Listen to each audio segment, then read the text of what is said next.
resurrection that gets moved into the New Testament. So there can be a ascending or pulling up. So after death, there is redemption, because I was under the understanding that you make a decision while you're alive, and once you die, that decision is implemented, heaven or hell. Yeah. So let's talk about that. Now, let's destruct that. You make a decision once you die. Now, the question I would say is, what is death? Because in the Hebraic, but definitely in the Christian motif, that we go through many deaths throughout our lives, and I would say we go through many births throughout our lives. I mean, our whole religion is based on the principle of being born again, of dying and then being born again. So yes, I would see it there, but I would look at that I would look at a broader conception of death. And particularly, we look at the Hebrew scriptures. That they're pleading with God to be pulled out of Sheol the more prevalent scripture, the more prevalent thing is to don't let me go to Sheol.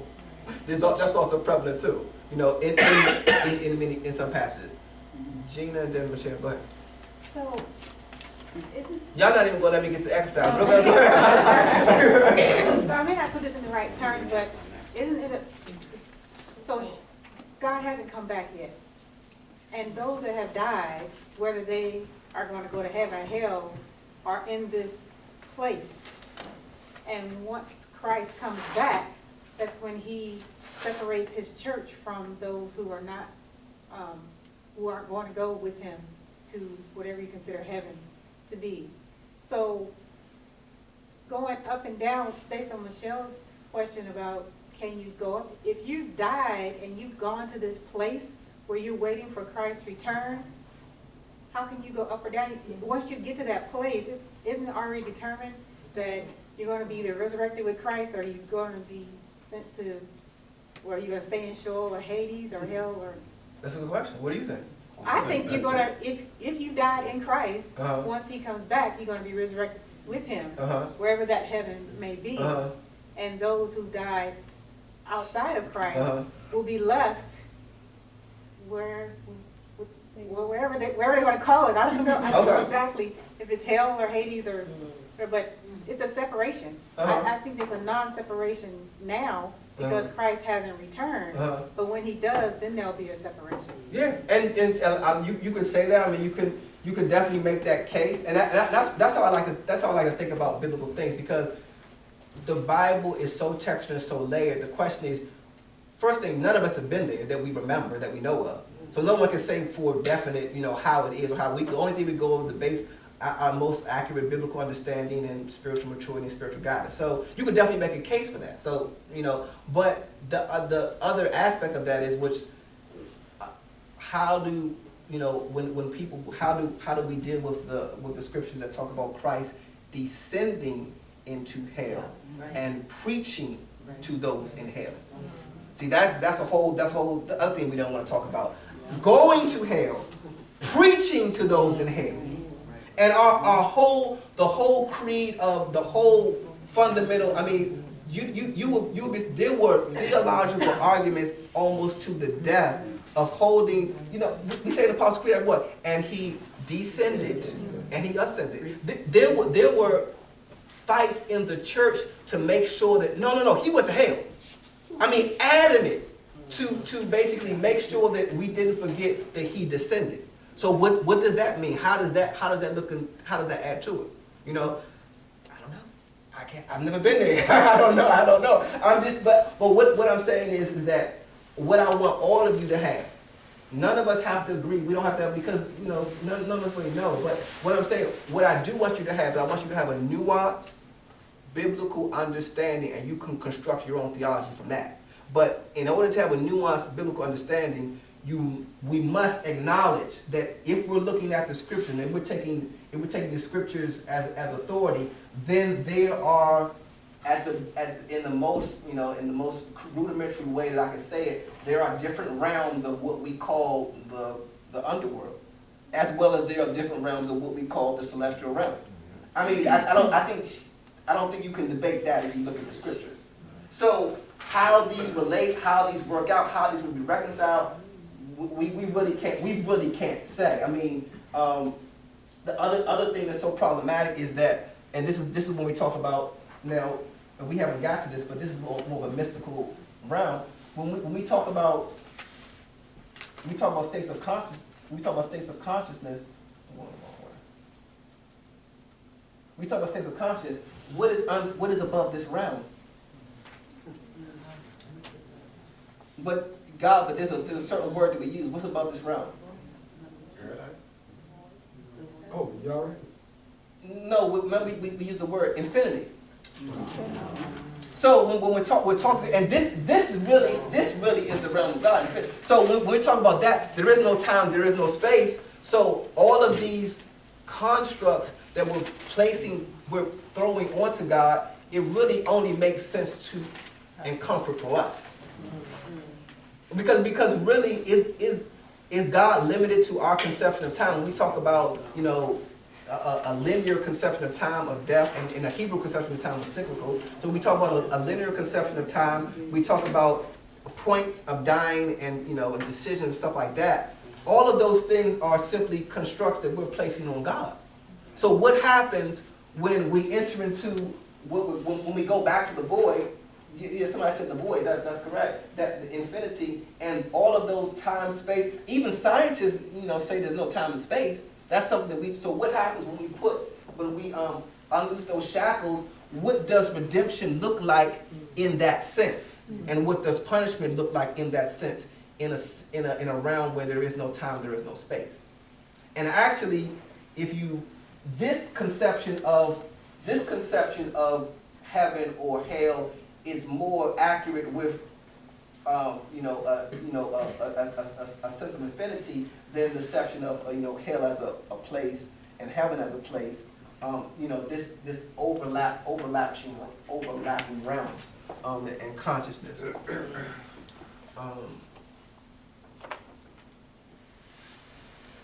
I'm sorry, I didn't mean to make it so heavy, y'all.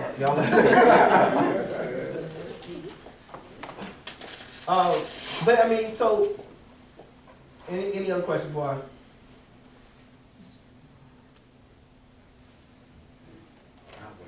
Okay. Any other questions? Do we understand? Okay, so let's start with the basics. We already got that. We already got this. Okay. Do we understand that at the very least there are different understandings of the lower states of the terrestrial realm, and they overlap? Gray, uncertainty, in between, punishment. This is a nasty place. Punishment. That we can say for certainty. Okay. If we're looking at them, in this way, Sheol would be that more neutral place. Hades, the place of the underworld in Greek mythology, and hell is always, almost 90% looked at as a place, or hell from the Greek word, from the Hebrew word Hinnom, is almost always used as a place of punishment. But that wasn't the only conception. So now, you ready for your assignment? You said no. What are you ready for? You need to pray.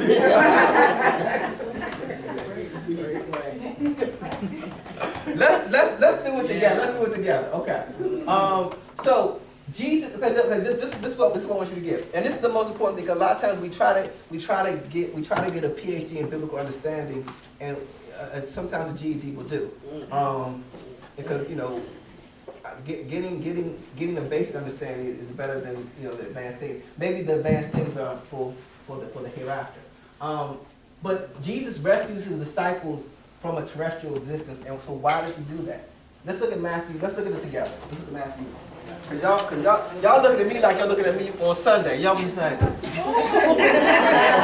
don't know what's wrong with y'all on Sunday. I'm getting that two times in a row now. We were paying attention. You paying attention? Yes, we were. Deep attention. That's right. We paid attention. Matthew 18:22. And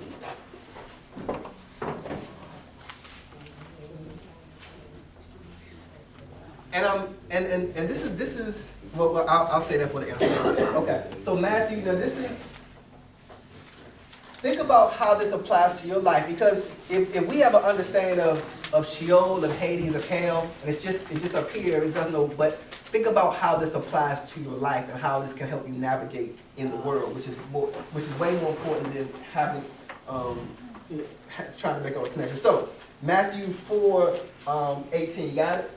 Yeah. Okay, who wants to read that? 18 through 22, someone read that. As Jesus was walking beside the Sea of Galilee, he saw two brothers, Simon called Peter and his brother Andrew. They were casting the net into the lake, for they were fishermen. "Come follow me," Jesus said, "and I will make you fishers of men." And at once they left their nets and followed him. Going on from there, he saw two other brothers, James son of Zebedee and his brother John. They were in a boat with their father Zebedee, preparing their nets. Jesus called them, and immediately they left the boat and their father and followed him. Okay. Why did Jesus, and I want you to get very, very particular in reference to the scripture, why did Jesus call them? Why did Jesus call them? To be his disciples. Yes, To take them to a higher state of consciousness. to take them to our center of Awareness. consciousness, yes. Now put that in a negative sense. To get How- them out of what they were doing. Huh? Get them out of what they were doing and change their way of doing, change their mind. They were in the terrestrial, Yes, they were in sinking into Sheol because they were in a rut. They were in a row. You are hot today. You are hot today. Okay. Now think about this. Think about this. Think about this from the states of consciousness. From the states of consciousness. Okay. We have the terrestrial. We have the intermediate. We have the celestial. But you know, what we just talked about is that when I get into a mentality that fishing is all that there is, the family business is all that there is, and it's all about this life, and it's all about this life. And if I stay there forever, and if I stay there if this is my life, if I'm never introduced to anything other than this, then I'm in danger of descending to Sheol.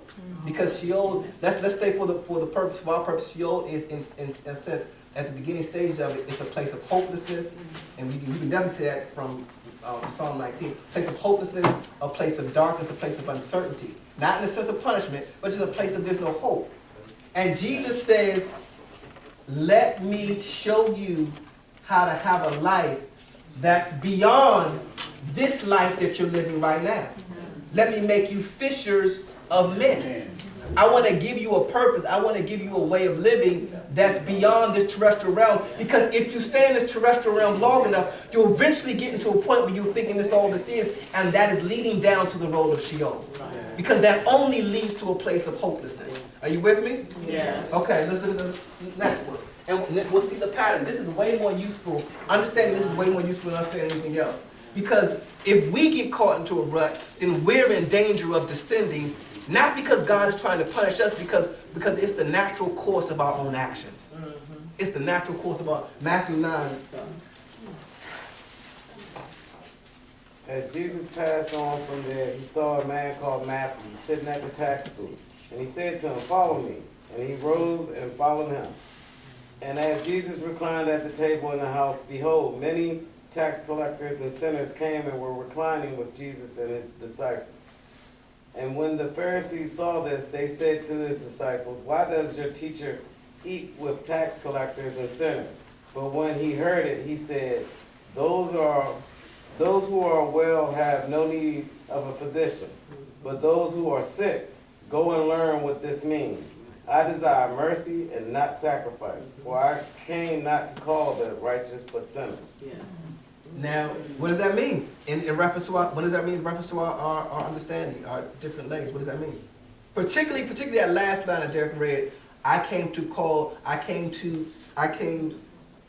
to call the righteous, but to sinners. He went to show. Because Jesus can't fix anybody who already got it together. Okay, yes, okay, that's good. But think about this, a sinner comes from a literal word to miss the mark, to be off the mark. The wages of sin are death. So what is Jesus saying when he says, I come to rest with sinners? Because if you're righteous, you're in the I am. And if you're not, then he's able to help. Exactly. So I'm called. Think about this. I'm called to the place. I'm called to go to the where death is, because I'm called to bring life. I'm called to go to the places of death because that's where my message is most needed.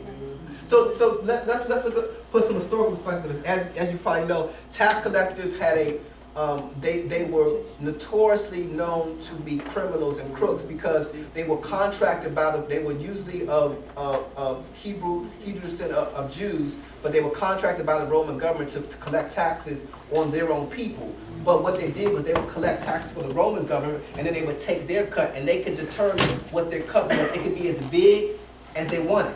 So a lot of them became very, very wealthy because they overcharged. They basically, they could set their own wages. So people hated them. They thought they were traitors. And Jesus is saying, let me rescue you from a life where you think that money is everything.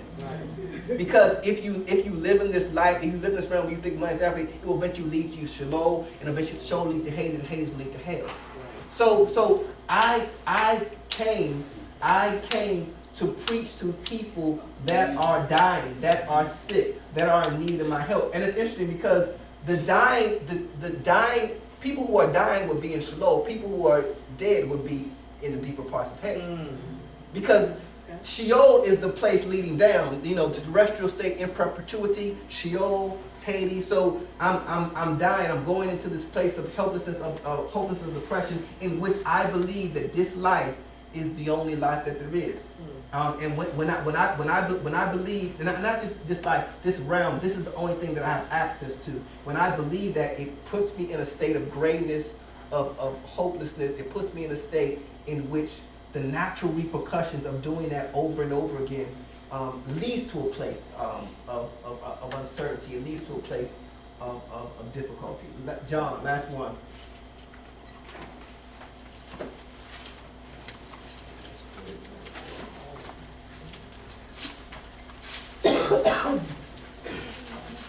But I think y'all are starting to get it. I think y'all are starting to understand the John 1. The next day Jesus decided to go to Galilee. He found Philip and said to him, "Follow me." Now Philip was from Bethsaida, the city of Andrew and Peter. Philip found Nathanael and said to him, "We have found him about whom Moses in the law and also the prophets wrote, Jesus, son of Joseph from Nazareth." Nathanael said to him, "Can anything good come out of Nazareth?" Philip said to him, "Come and see."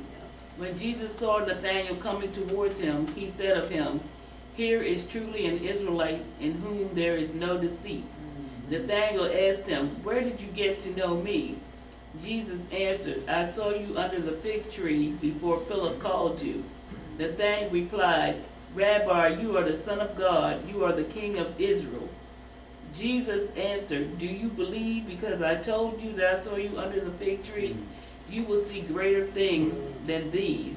And he said to him, "Very truly I tell you, you will see heaven opened and the angels of God ascending and descending upon the Son of Man." Now, this is very interesting. What did Nathanael say? He said, "Listen, can any good thing come out of Nazareth?" Wow. In Nazareth, it is what it is. Terrestrial. There's nothing special. There's nothing great. There's anything higher that's going to come out of Nazareth. And Jesus, what did Jesus do? What did Jesus do to Nathanael that impressed him? Speaking the language of what we're talking about. What did Jesus do to impress him? It's very simple. He did something that caught Nathanael's attention. What did he do?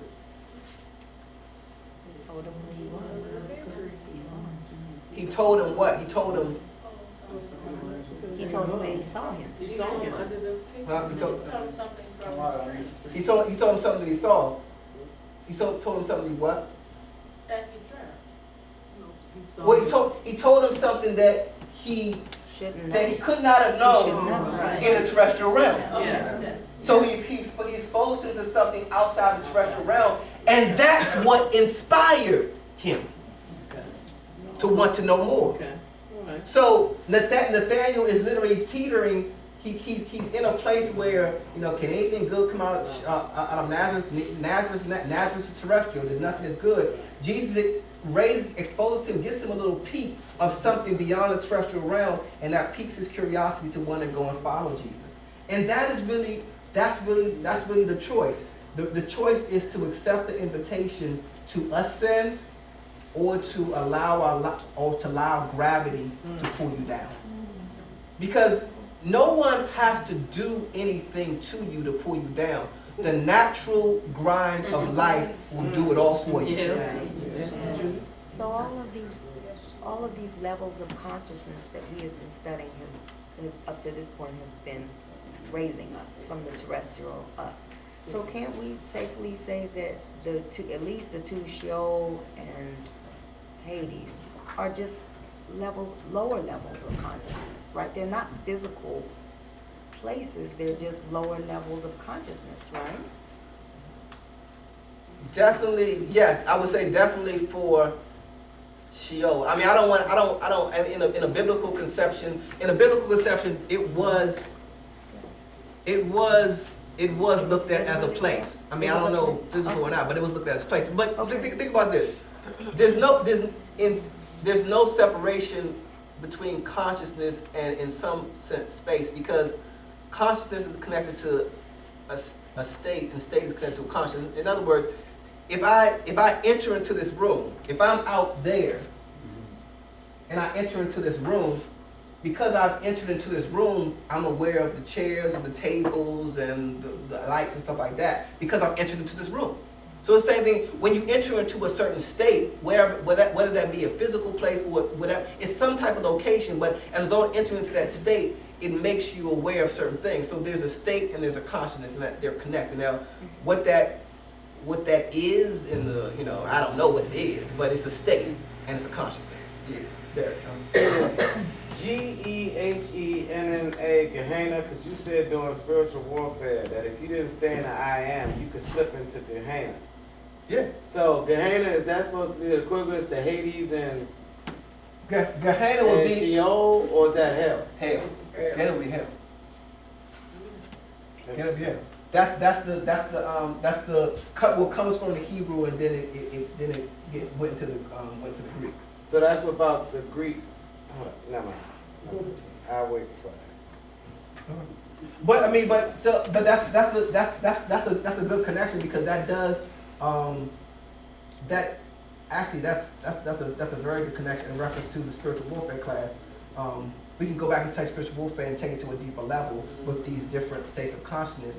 But think about that statement, and even if you weren't in the class, what is being in the I am, being in the sense of presence, being grounded, being in the sense of I am, is not defining myself based on what I have, not defining myself based on what I do, not defining myself based on how I think, not defining myself based on how I feel, but staying in that place of groundedness. Because if I define myself based on anything else, on those outer things, it ultimately will lead me to a place of terrestrial consciousness. Feelings, basing my life based on how I feel, that's dangerous. or thoughts which come and go, that's dangerous. So having that sense of presence is a powerful way to protect us from slipping down into those states of hopelessness and meaningless. Now we like to talk about the deep, the existential questions of what exactly will happen after we die, in a physical sense, and that's fine. That's good philosophy. But I'm more interested in you getting to know how this relates to your everyday life. And the fact of the matter is that you are in danger of entering into Sheol each and every day of your life. Mm-hmm. All of us are in danger of it. That's a much more useful conversation for your road to becoming spiritual millionaires than what's going to happen after we die. Because Jesus, and we're going to talk about this in our next few weeks, Jesus was trying to rescue those people who were sick. And by definition, those people who were sick were the people who were teetering on a life of hopelessness, of meaninglessness, a life in which there was nothing but the terrestrial realm. And that always leads to darker places. And if you got that, you got everything.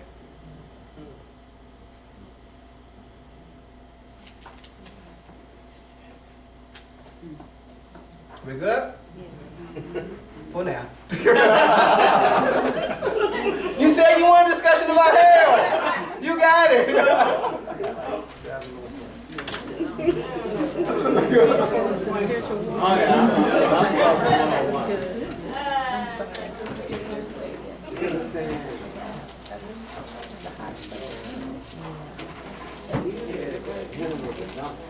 So what?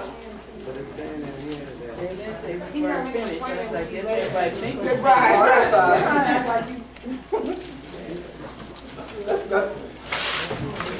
Derek, you know my email. Derek emailed me, called me whenever he wants.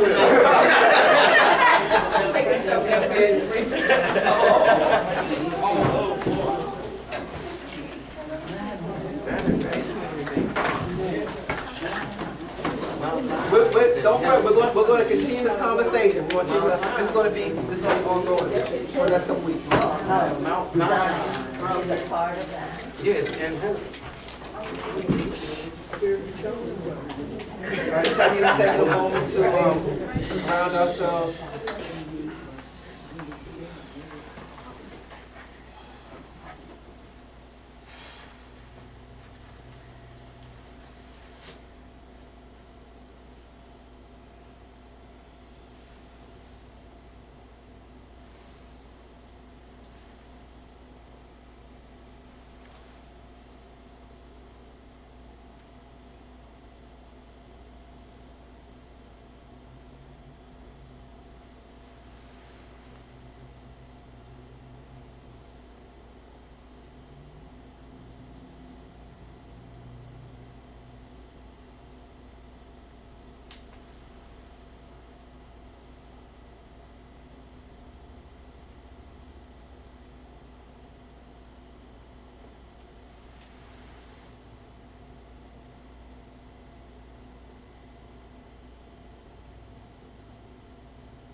Amen.